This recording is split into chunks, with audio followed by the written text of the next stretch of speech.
Charlie was a 3-year-old golden retriever with a thick, cream-coloured coat, floppy ears, a small brown patch above his left eye, and a bright red collar with a silver bone tag that jingled softly every time he ran.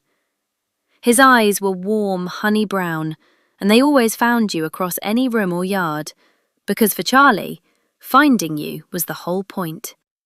His favourite thing in the entire world was a worn yellow tennis ball. It was not special by any measure, chewed at the edges, faded from sunlight, slightly dented on one side from the way Daniel always gripped it before the throw. But to Charlie, it was everything. It smelled like afternoon. It smelled like running. It smelled like Daniel.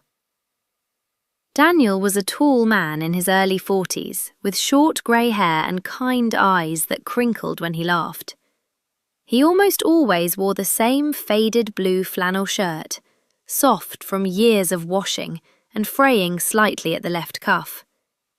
He was not a man of many words, but he was a man of routine, and routines Charlie had learned were their own kind of love. Every single day at exactly 3 p.m, Daniel would push open the back door and step into the yard. He did not need to call for Charlie. Charlie always knew. Maybe it was the creak of the 3rd floorboard in the hallway. Maybe it was something deeper, some frequency between a man and his dog that no one has ever properly explained. Whatever it was, Charlie would already be spinning slow, delighted circles before Daniel even reached the door, tail moving so fast it became nothing but a joyful blur. Daniel would hold the yellow ball up high with a quiet, small smile, and that was enough. That was everything. Charlie would bark exactly once, a single sharp bark that meant, yes, now, throw it now.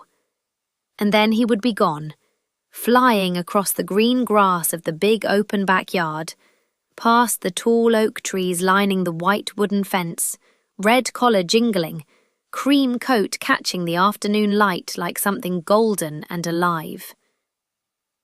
They did this for 6 years. 6 years of afternoons.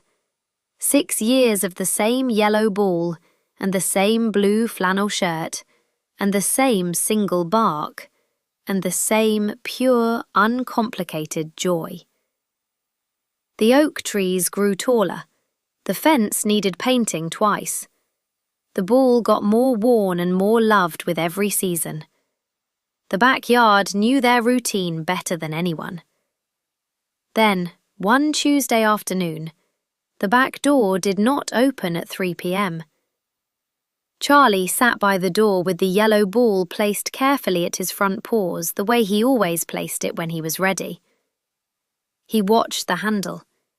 He listened for the floorboard. The clock moved past 3, past 4.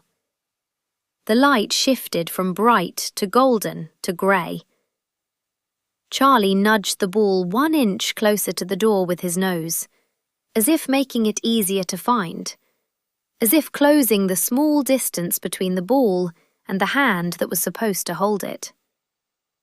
Daniel never came out again. The blue flannel shirt still hangs on the hook by the back door where Daniel always left it. Nobody moved it.